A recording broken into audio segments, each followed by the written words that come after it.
Continue our study out of the book of Hebrew, chapter 11, looking at the heroes of faith.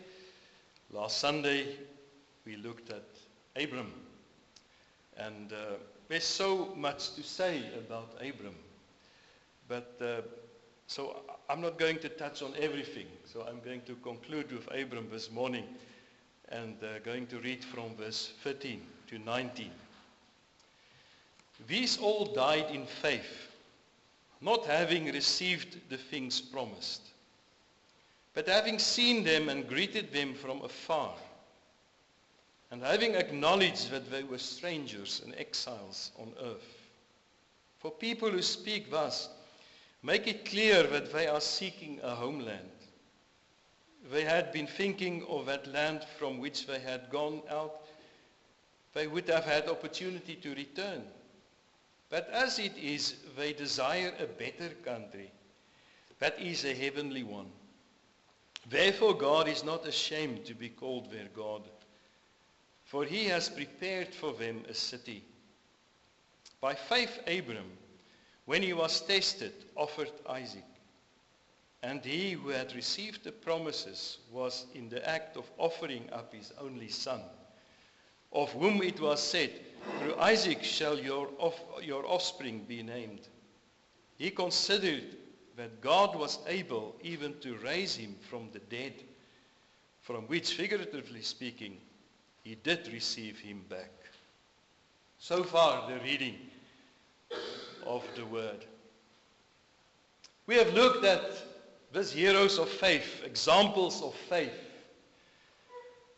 in this chapter. We have seen that the writer starts with Abel, who is an example of how to worship God.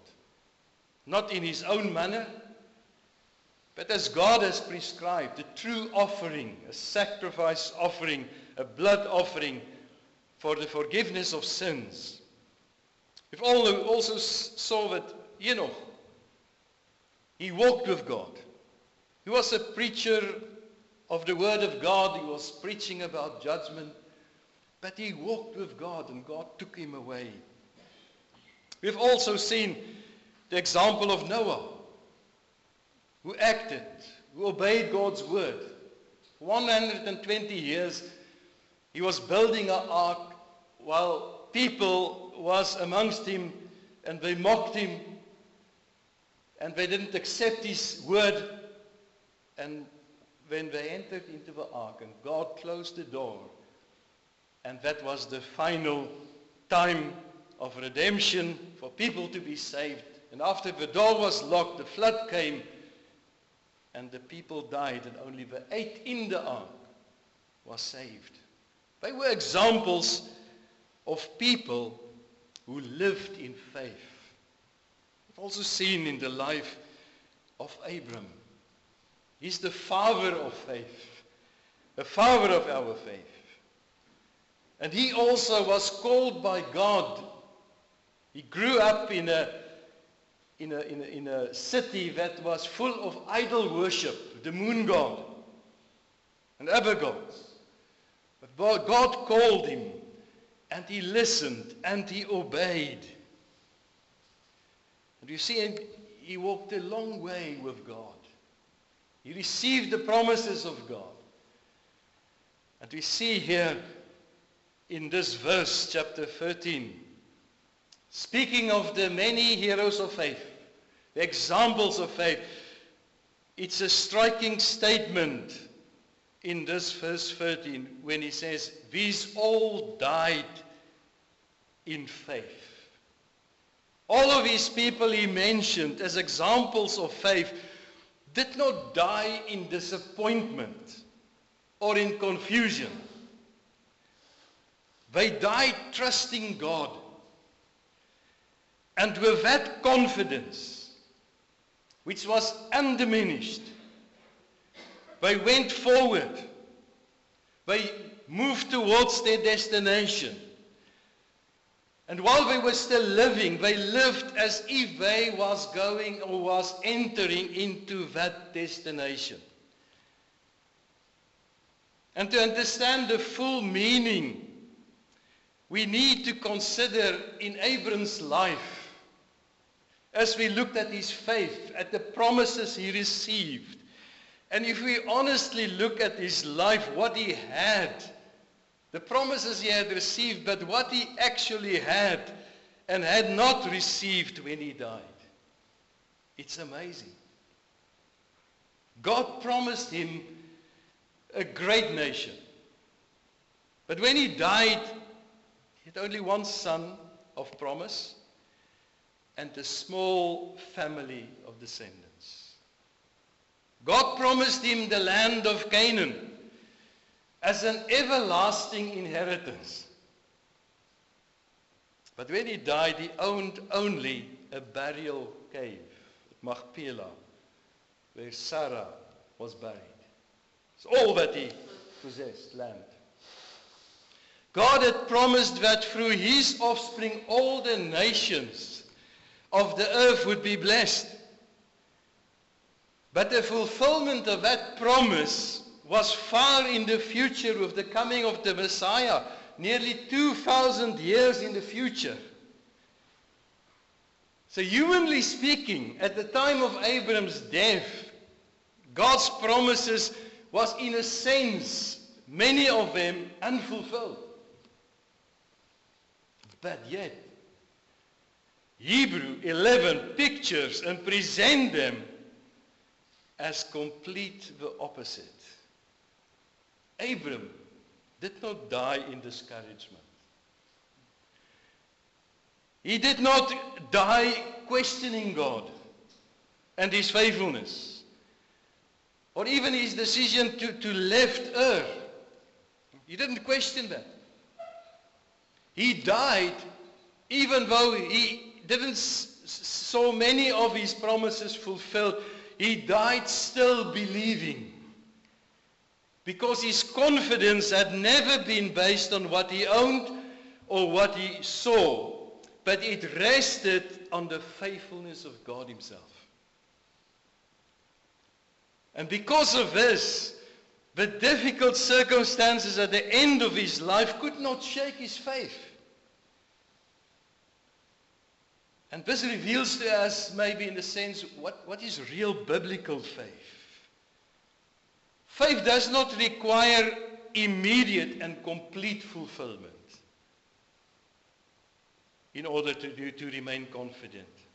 It is not sustained by visible results, but it builds on the unchanging character of God. And his character does not fluctuate with circumstances. It is not diminished with the time, as time goes by. We see in the writer of Lamentations, of that book, and he was in the depth of grief over Jerusalem. In Lamentations 3, verse 22 to 23, we read, "The steadfast love of the Lord never ceases. His mercies never comes to an end. They are new every morning. Great is your faithfulness." And he was writing from the ruins of everything that had been destroyed. And yet he writes about the faithfulness of God. And that faithfulness was the anchor in his life. And that is what Abram had learned along his long pilgrimage as well. And that is what the Hebrew writer holds before us as a model for us to live by. He's having a beautiful picture of image here in verse 13 as well. The patriarchs, it says, saw them and greeted them from afar. This promises of God. And it's a picture of a traveler who have been on a long and an exhausting journey, and who, as the evening begins to draw in, catch a glimpse of the city they were moving to in the future, or they are traveling to that city. They haven't arrived there yet, and the gates are not open to receive them yet. But the city is for them so real, as they are, as the evening says, that they wave towards that city. As they see that city, they wave towards it. They call out to that city across that distance, as if they are greeting the people there, as if they are already standing at the wall of that city. And that is exactly what happened to Abram and the patriarchs. They looked far in the future. Across the long years still needed for the promises of God to be fulfilled, and they haven't seen it in their own lives.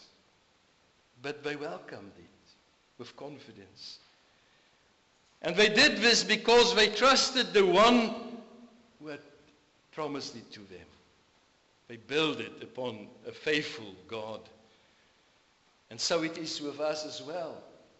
And with many believers in our days and in our own lives as well, there's many answers of prayers that we don't see happening in this life. Parents pray faithfully for children who never come to faith within their own lives. Missionaries spend years in difficult places and depart from this world without witnessing the harvest. They gave their whole life for a certain cause, if they don't see results.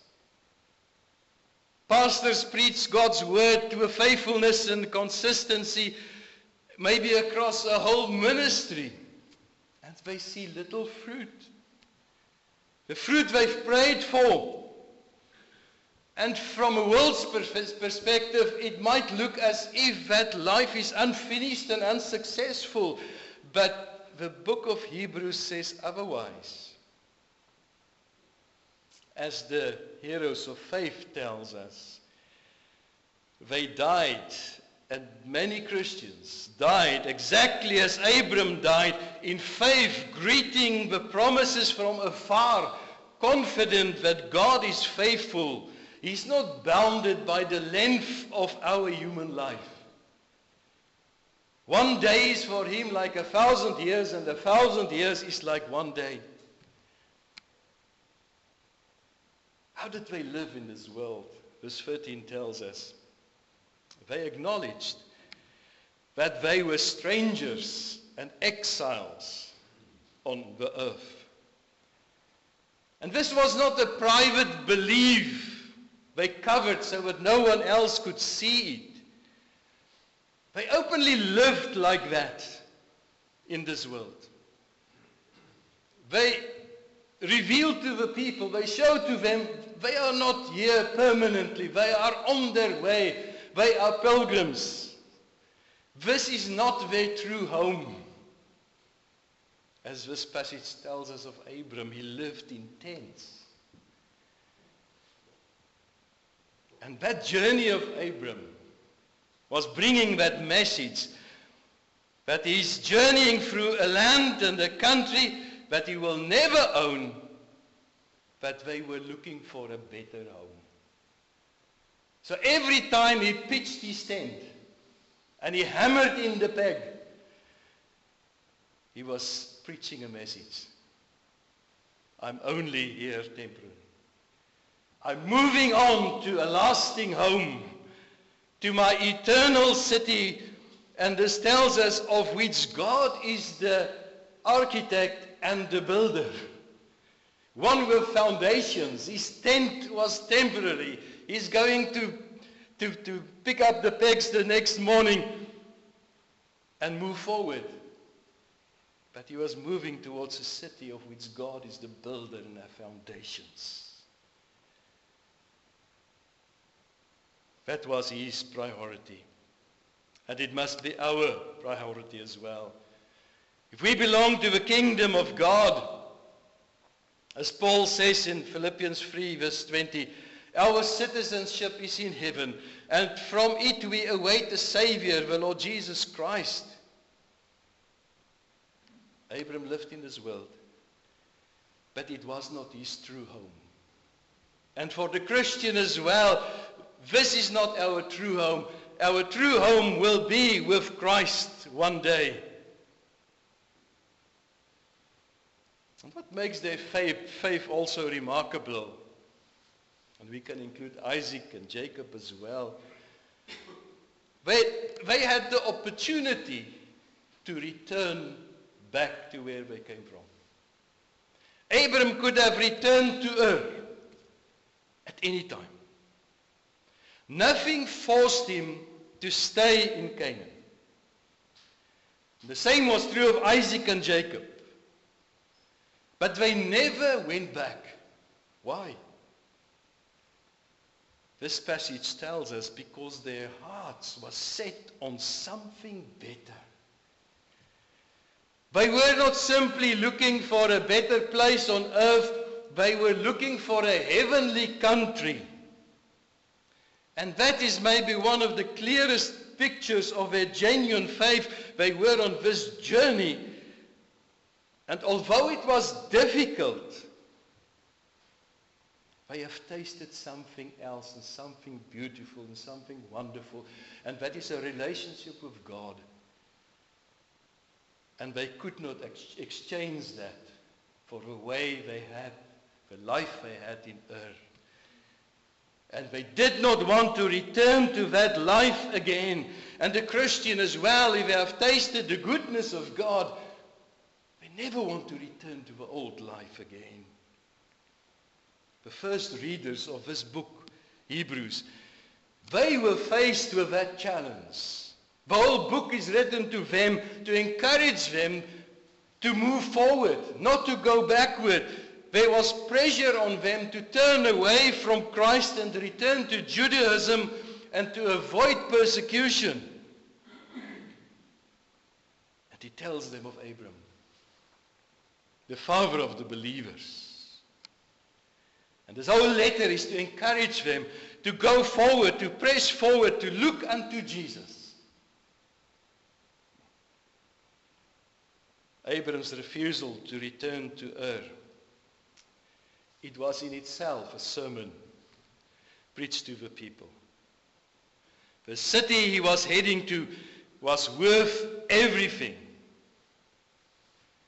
And he offered up that old life. We read in verse 16, because of all this, we read an astonishing statement. Verse 16 says, therefore, God is not ashamed to be called their God, for he has prepared for them a city. But this verse tells us that God, their God, he was not ashamed to be called their God. He tells us the eternal creator, the one who created heaven and earth. Isaiah 40 verse 15 says, before whom the nations is as a drop from a bucket, and the inhabitants of the earth are as grasshoppers. This God was pleased to identify himself publicly and permanently with his wandering tent dwellers. Isn't that amazing? This God. This verse says he was not ashamed. He's not ashamed to call these people their God. He did not distance himself from them because they owned no land, because they had nothing permanently, outwardly that they could measure. They didn't erect anything, build anything great. God said he gladly identified himself as their God. That's why you read in Exodus 3 verse 6 as well, and so many times in the Old Testament, I am the God of Abraham, Isaac, and Jacob. He delights to be their God. We can ask why. Why did he identify with his wandering pilgrims who possessed little? Although Abraham was rich, a rich man, with all his cattle and many other things he had, but he possessed no land, no external other wealth, no territory, no political influence, no cultural achievements, no social standing. But they were people who aligned their hearts with God's purposes and God's values. They were people who valued what God valued. They lived for what He lived for. And they desired what God promised. And He tells us God was not ashamed to call them His people. And then we come from verse 17 to the great test in Abram's life. Every life of faith will soon or later face maybe a defining test. And we see that in verse 17. By faith, Abram, when he was tested, offered up Isaac. Because he considered that God was able even to raise him from the dead, from which, figuratively speaking, he did receive him back. And this defining moment in Abram's life and his life of faith came on Moriah, when he offered Isaac. God gave him the command, go and offer your son Isaac. Must have been very painful for him. Must have been very confusing. Isaac was not simply his beloved son and the child of his old age. He must have been the joy of the household. He was the son of promise, one through whom God had repeatedly said and declared that the entire covenant would continue through Isaac. So every hope of a great nation, every expectation that Abram had of a promised land, of the coming of the Messiah, of the blessings of all the nations, it ran through this young man, Isaac. He was the living guarantee of everything God had ever said to Abram. Everything that he experienced, that he left Ur, that he received the promises of God, that he obeyed, and that God gave him promises, that God gave him the son, which was a miracle. Everything was settled in Isaac. And to lose Isaac was, in a human sense, to lose his future. To lose the covenant. It was to lose everything that he left to be on that journey. And the writer gives us some insight in his thinking. What must he be thinking? He didn't maybe obey blindly. He was thinking about this, and verse 19 said he considered that God was able even to raise him from the dead. God had promised, and he gave his covenant, and Abram believed that God will continue with that.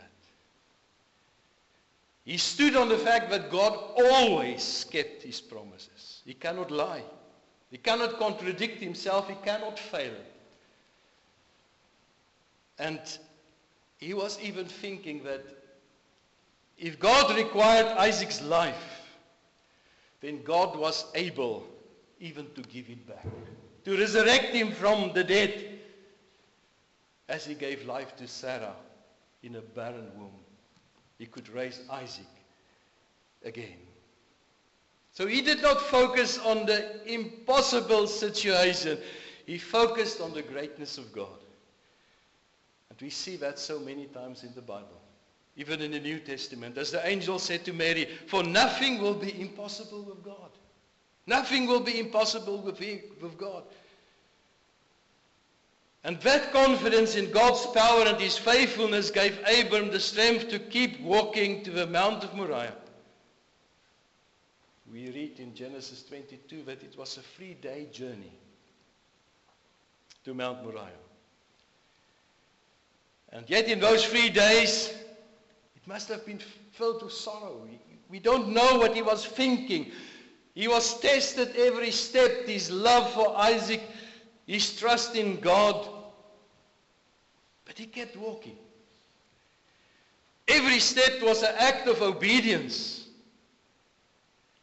And when we were at the foot of the mountain, Isaac, we stand, I and the boy, he said to the servants, I and the boy will go over there and worship and come back to you.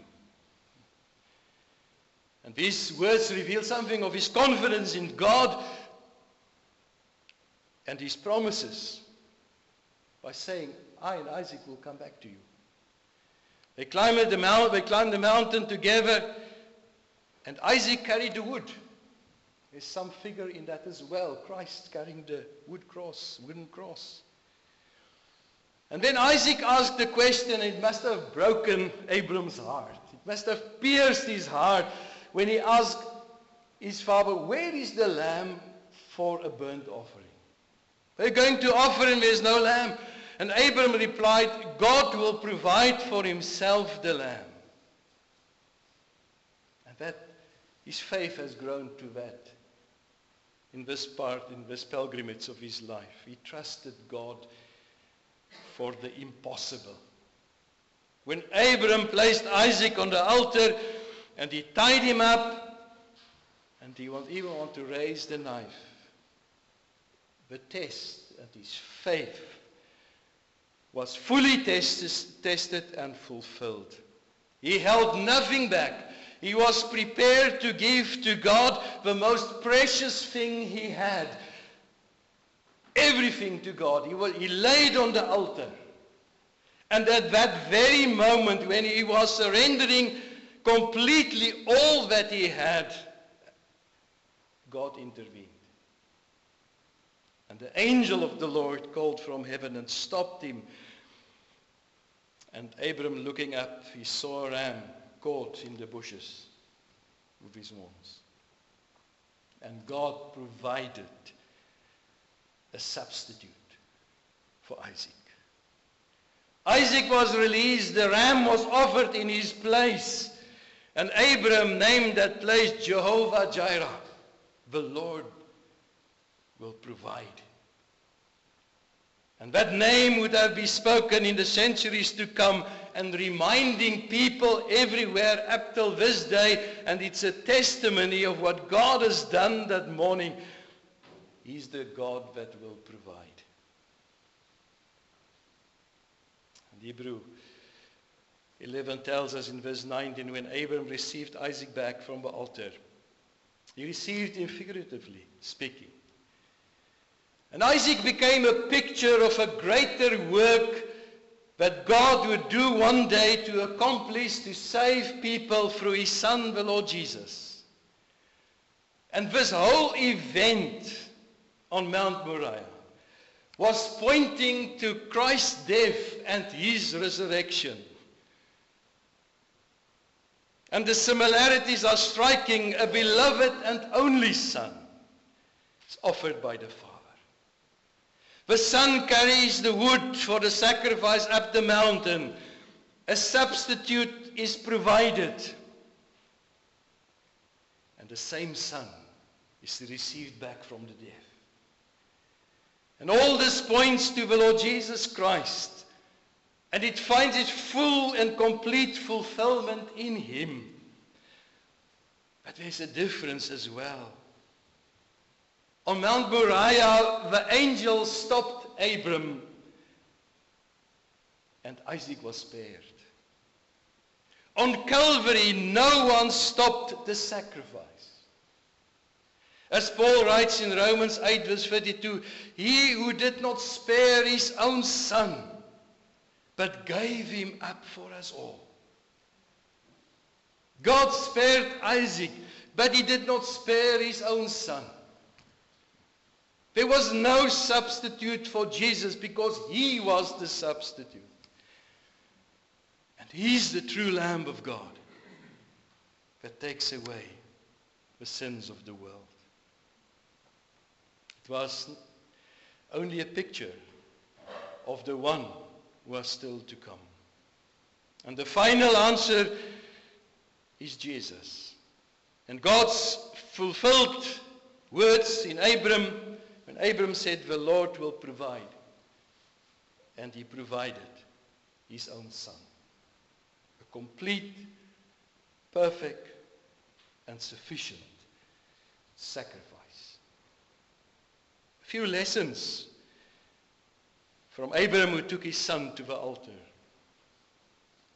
The offering of Isaac teaches us that faith is proved, sometimes not when life is easy, but when obedience is costly. And true faith is revealed when God asks us to surrender maybe something precious. And it is in that moment that we discover where our heart is. If He's truly has the first place in our life, it tells us that the Christian life is also a life of total commitment. God does not ask only part of our life. Jesus said in Lucas 9 verse 23, if anyone would come after me, let him deny himself and take up his cross daily and follow me. To be a Christian is to be totally committed to God. Romans 12 verse 1, present your bodies as a living sacrifice, holy and acceptable to God. The only thing that is acceptable to God is a sacrifice, wholly bringing it to Him. Surrendering everything to Him. Your family, your possessions, your ambitions, your plans, your future.